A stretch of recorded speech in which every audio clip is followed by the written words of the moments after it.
Hey, welcome back, guys. This is the annual weekly, every Sunday night recap show. That's right, Terry? that's right. This is Metal Dad. This is happening? Code Red. Well, it's been an exciting weekend of college football yet again. And let's just go ahead and get started. Let's talk about the Alabama-Kentucky game. Alabama destroys Kentucky 63-3. Mac Jones, ho-hum, 16-24, 230 yards, 2 touchdowns. Devontae Smith, 9 receptions for 144 yards and 2 touchdowns at the Alabama receiving. I think it's the SEC. Oh, that's right. He broke Amari Cooper's record and Chris Doering from Florida Gators' record. Really cool to see that, to watch that game, and then see Chris Doering in a little picture-in-picture with his reaction watching Smith break his own record. That was kind of cool. Not really anything else to add. It was Nah, total it was, domination. Yeah, it was an ass whooping. Yeah. Well, since it's on the stream now, we can talk about the Georgia-Mississippi State game. Mississippi State came to play yesterday. 7:30 a game. Black jerseys. Georgia wins 31-24. Georgia's got a quarterback. Yeah, JT looked good. Looked real good. First thing I want to say about this game is mad respect to Mississippi State. Wasn't COVID related at all, but they were down to 49 scholarship players, which is below the acceptable limit of 53 that's been discussed in all of college football to be able to play the game. But it wasn't COVID issues. They had injuries. They had a bunch of guys opt out. They had guys being suspended. Mike Leach flat out got rid of a handful of guys a few weeks ago that weren't buying into his system. Freshman quarterback comes in, and he's lighting Georgia's offense up. It was dink and dunk. It was 3 yards, 5 yards. How many times did they just throw like a 5-yard pass play? Georgia's linebackers right there to make the stop, but it's a 5-yard game. That's right. So hats off to Mississippi State. They played great. They came to play. Georgia, I don't know, is that defense overrated, or is it all the injuries piling up? I think it's the injuries piling up. I mean, not having LeCounte around is definitely an issue. But I do think it's injuries. In Mississippi State, they play a different style of offense, and I think it's just giving them fits. Yeah, somebody texted me and said it was basically going up against an option team, only that they pass. But JT Daniels looked great. I think it was, what was it? 28-38, 401 yards and 4 touchdowns. That's a completion percentage in the low 70s. So he looked really good. Looks like he's been playing all season long. So Georgia's got a quarterback. Too little, too late, in my opinion. Seasons, their hopes of going to the playoffs are done. But they've got 4 more games left, 3 regular season and a bowl game. Play well, get a good final season ranking, and see what happens next season. Kirby continues to recruit and see what happens next year. So I mean, all the guys will be another year older, and we're not losing a whole lot this year. losing like 3 guys on defense, that's about it. Maybe 4, and then losing a couple of guys on the offensive line, and that's about it. But we keep reloading on that side of the ball anyway. Indiana, Ohio State, closer score than you would have thought. 42-35. Indiana scores 2 touchdowns in the fourth quarter. Just a ho-hum. Ohio State wins. I thought this game was going to be kind of a blowout. I talked about it on my What to Watch episode on Thursday. Kind of thought it was going to go the way a lot of these Ohio State versus ranked opponents go. Might be a little close for the first quarter, then Ohio State blows them away. And that's exactly what happened until the second half. I mean, it was a blowout. Look at that. It was 28-7 at halftime. Credit Indiana. They were like, screw this crap. We're not going, Not going quietly into that cold, dark night. Penix and Freifogel went nuts in the second half. Ohio State's got some severe problems on the secondary, and I was texting our buddy Jason, who's a big-time Ohio State fan, and I was like, doesn't this happen every year where one game your secondary just gets torched, and then for the rest of the season, they get it fixed, and then they start rolling? He says, yeah, that usually happens, but it's never this bad. Penix went for almost 500 yards passing. Freifogel, 218 yards and 3 touchdowns. He was uncoverable. So Ohio State's got some kinks to work out in the secondary because the teams that they are going to face in the playoffs, just 3 teams, we'll mention 4. You got Alabama, Clemson, Florida, and Notre Dame. All those teams can sling it around. Notre Dame probably the least, but those other 3 teams can sling it around. Right. Ohio State's got to get this crap fixed. So, but good for them. Justin Fields did not play well. He was sacked 5 times, threw 3 picks, but still threw for over 3 bills, and they got the win. So That's all that really matters. Yeah. Florida, Vanderbilt. Florida ends up winning 38-17. Florida didn't look that great, I didn't think. No, they struggled in the first half, and they kind of got a little lucky there on the first score in the second half. Then they pulled away, but Vanderbilt fought. Vanderbilt's 0-7, and they don't quit. They just keep fighting. Got to hand it to them. I mean, they're going to be 0-10 this year, but they're fighting every game. Kyle Trask, 26-35, 383, and 3 scores. So just a standard Kyle Trask football game. I mean, he's playing well. He's the #1 contender for the Heisman. Yeah, I saw that. He was the front runner. I still don't think he's going to win it, but there's no telling. Cincinnati, UCF. Cincinnati 8-0 on the season. They barely squeaked by against UCF. So I think the spread was 3.5 on this one, and a lot of people lost a lot of money on it. Cincinnati was just basically screwing off the whole game. They were, we're going to win. Do we want to win? We're not going to win. And that whole end of the game was the stupidest thing I've ever seen. Score the touchdown, go up by 2 scores with like a minute left in the game. No. The guy kneels it at or just gets tackled or whatever at the 1. Second and goal, can't get in. Third and goal, can't get in. Fourth and goal, they're going for a shotgun, and they're up by 3, and it's a bad snap. I kind of wanted UCF to pick it up and run it in for the winning touchdown just to show them a lesson. Who does that? Get in victory formation and kneel it. But no, they're going to the shotgun. It was a bad snap, almost cost them. But they got lucky. They didn't play very well, but they won, so good for them. And is anybody in the whole country, is anybody feeling sorry for UCF? I mean, we had to hear that. 2017 national champs. It's on the damn police cars at UCF. It's on the stadium. 2017 national championship. Nobody's feeling sorry for them. No. Anyway. Moving right along, BYU, number 8 in the country. They're 9-0. They haven't technically played anybody all season long, but man, they sure do look good. Yeah. Zach Wilson, 10 of 16, 212 yards and 4 touchdowns. Just a ho-hum game for Wilson. You see his bandana? No. He had a bandana that said, like, anybody, it was a white, I think it was homemade, but he had it on. It said, anybody, anytime, any place. And I see that today they're kind of getting hammered in the media because they haven't played anybody. I don't care. Zach Wilson is my Heisman frontrunner. The kid can play. He threw that thing you sent me yesterday where the guy was just throwing over the top, just one of those pretty passes over the moon, right in the receiver's hands. That's all you want from a quarterback. When he gets drafted, I'm picking him in my dynasty fantasy football league. I don't care what team he goes to. Upset of the day, Northwestern knocks off number 10 Wisconsin. Northwestern's now 5-0. Wisconsin played like hot garbage. But so did Northwestern. Yeah. I fell asleep during this game. That's how much this game entertained me. Yeah. Before the game, everyone's like, what is this? The coach for Northwestern, was it Fitzpatrick? Something Fitz, whatever. He's like, Wisconsin's the best defense in the country. Okay, that made me laugh. But everyone's saying how great Northwestern's defense is and how great Wisconsin, this is a defensive struggle. This is Big Ten football. None of them have a skill guy on offense that can run better than a 4.6.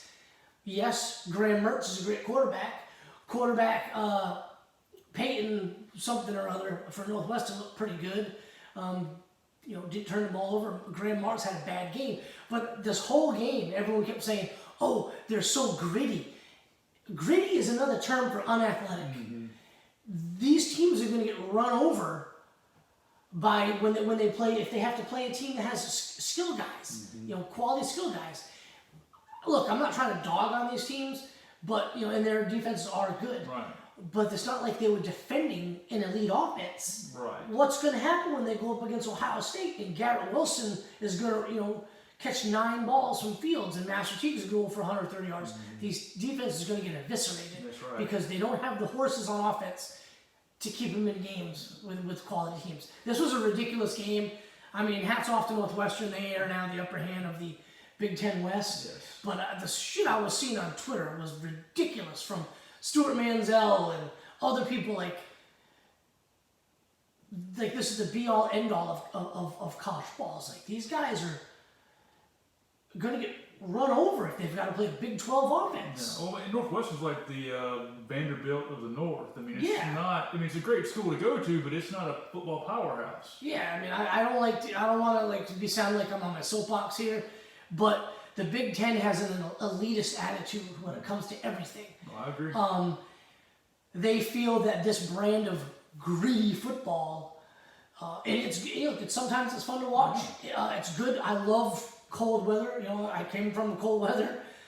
I love cold weather football. I think that's how football's supposed to be played, where it's really cold and it's snowing. But these guys aren't winning titles. I'm No, sorry. definitely not. That's the final score. Northwestern 17, Wisconsin 7. The Oregon UCLA game. Oregon goes to 3-0. They win by 3. I didn't see the game. Don't know if you have anything you want to add to that. UCLA was missing their starting quarterback due to contract tracing for COVID, and they were in this game. They had a chance to win it. They had the ball late with a chance to take the lead or even tie it with a field goal. Couldn't get it done. The backbreaker was the last play of the half as time was expiring. The QB tried to throw it up, got hit as he threw it, pick 6, and they were up, I think, 20-17 or something like that at the time. So, good game. But Oregon is definitely the class of the Pac-12 right now. Right. And if you watch Oregon, I mentioned him last week. Some kid named Dye.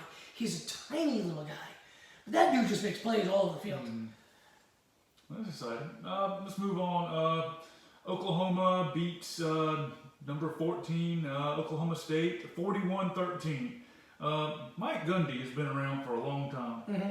I don't think he's only beat Oklahoma 3 times in like 15 years or something like that. Yep, he's got a .125 win percentage against Oklahoma. Yeah. I talked about this game on the What to Watch show on Thursday, and I picked 2 games, or I give like a prediction on 2 games, and I really wanted to be wrong in this game. I picked Oklahoma to win and win big. Right. I wanted to be wrong because number 14 versus number 18 is bedlam, basically for control of the Big 12, but you kind of knew this was coming. And I hate that. I hate when you just can't get too excited for a game because you know how it's going to go. Yeah. I wanted Oklahoma to lose. I don't like Oklahoma.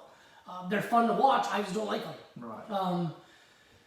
I want them to lose. I picked them to win big, and they did. This game was over before. I mean, look at the first half score. I mean, that game, you could turn it off at the halftime. It was over. Yeah. So 41-13 Oklahoma goes to 6-2 on this young season. Well, for some, it's a young season. We're gonna move to the Kansas State Iowa State game. 45-0.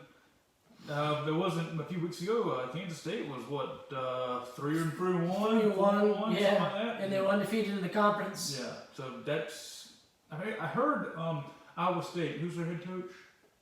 Oh God, I just still anyway. I hear a lot of talk about him going to Michigan next season. We'll talk to Michigan in just a second. Let's move on to the U.S. Well, hold on. I want to talk real quick about Iowa State. Okay, go ahead. 35-0 at the half. It was over. But Breece Hall went for 15 carries for 135 and 2 touchdowns. We were talking earlier about Zach Wilson and Mac Jones, Fields, Heisman, Trevor Lawrence, Kyle Trask. Look at this dude's stats right quick. They've played 8 games, all right?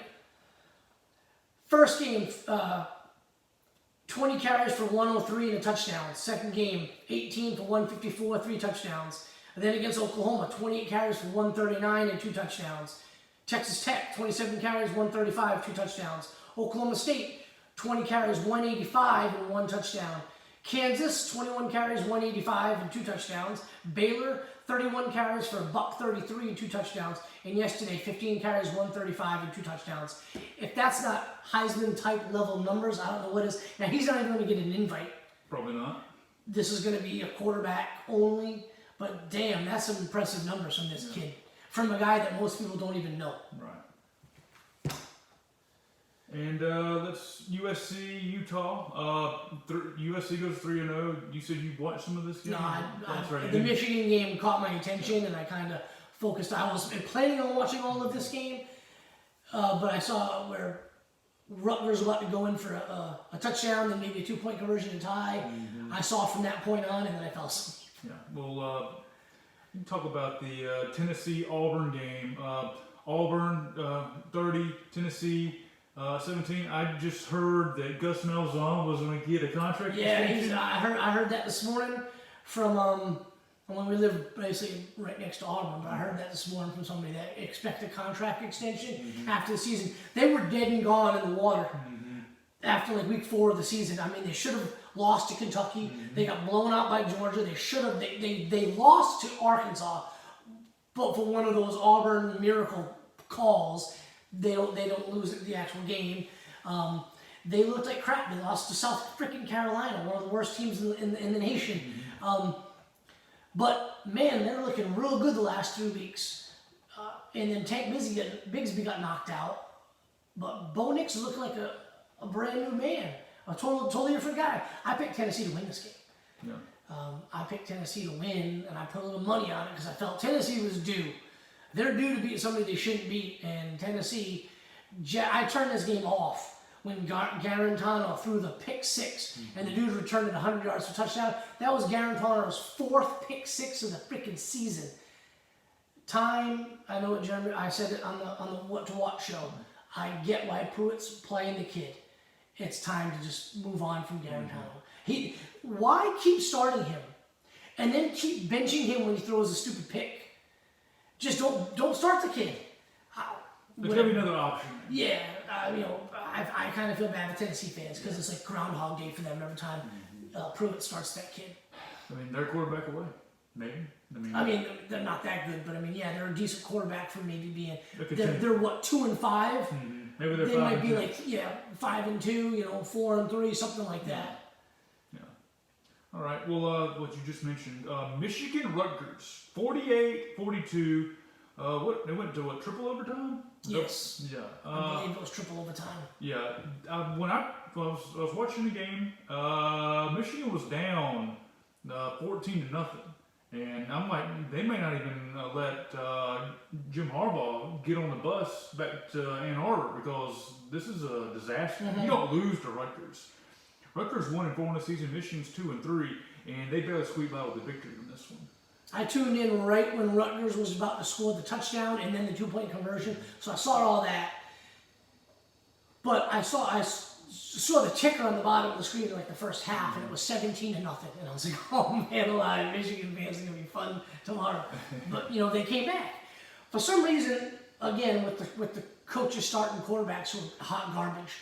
Milton had thrown interceptions on 4 straight possessions coming into the game, or last game into this game, whatever. But 4 straight possessions. They bring in McNamara, it's a whole new ball game. Look at that score. Touchdown in the second quarter. Third quarter and fourth quarter, 14 points each quarter. That's not bad Michigan football. No. He looked confident. Now, again, I only saw the very end of the game and then the overtimes. It's double overtime, and he's on the sideline dancing around, joking with the guys, exuding confidence, being a leader, and he won the game for him, in my opinion. Who knows? Maybe Michigan can salvage this season now. But it's Michigan, so there's no telling what's going to happen. Yeah, I keep saying, well, the tough games are behind them, but good Lord Almighty, they've lost to some really bad teams. That's right. But they're going to get rolled by Ohio State. But yeah, I mean, maybe they're only playing they're playing 3 more games, so we'll see what happens. Yeah. Well, last game I wanted to talk about. One of these superior universities, Penn State, is now 0-5. They lose to Iowa. 0-6. Wait, no. They're 0-5. They're Oh, 0-5. my bad. I can't read. Yeah, well, that's something on the screen here. But Iowa defeats Penn State 41-21. Is James Franklin in trouble? I don't think he is. I mean, he should be. I think maybe his seat's getting warm.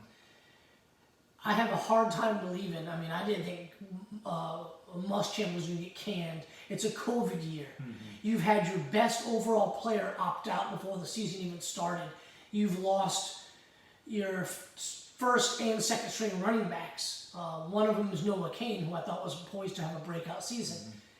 There's stuff going on there. Bringing a new offensive coordinator. I think he came in at the end of last year. Shane Clifford, he hasn't progressed. You had basically coming into the season with a veteran quarterback in Clifford. He looks like crap. The other guy they brought in last week looked a hell of a lot better, but yet he struggled this game. They're bringing Clifford, and that's when they had the comeback. when Clifford come in the game. So I don't think he's going to get fired. I think the seat is starting to kind of heat up on him a little bit, but there's a lot of problems. Now, and I put the article out on our group, but there was like a player called him out for shit. Now I can't remember. It was something to do with some domestic violence. Oh, pulled a knife on him during a fight. Something that, and like, basically he's hiding information about something. I don't know. I didn't even read the name article. There's a cover up going on. Yeah, and so I mean, it's not looking good for Franklin in that regard, with the scandals at Penn State. But I don't think we'll fire him. That being said, this season's over for him. Just start kind of playing guys, getting ready for next year. Find out who can play. Yeah, I mean, 0-5. That's. Is there anything else you wanted to add? Or maybe... No, well, Clemson and Florida State. Okay. Yeah.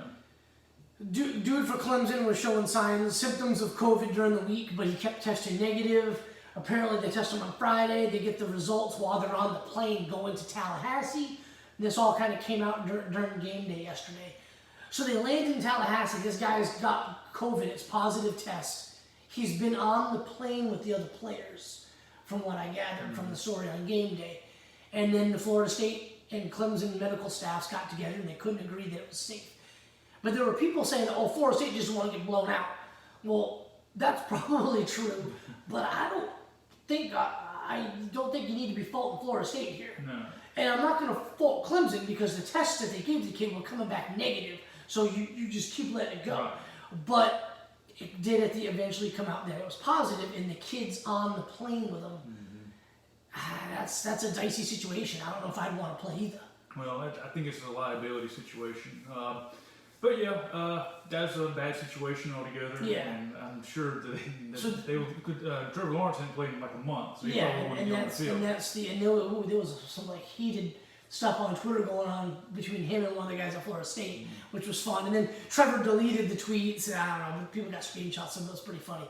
But that's the closest to game time ones. Both been postponed. Yeah. There was a bunch of cancellations and postponements, but we're still running roughly at about only 13% of the games have been postponed and or canceled. That's right.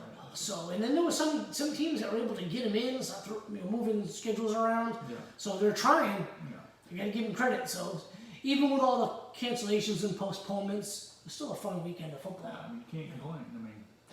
But yeah, so I guess this concludes this week's episode of Middle Dad and Thor, our weekly report. Get ready for the Iron Bowl next week. That's right. Auburn, Alabama. All right. Well, you guys have a good day. Appreciate you tuning in.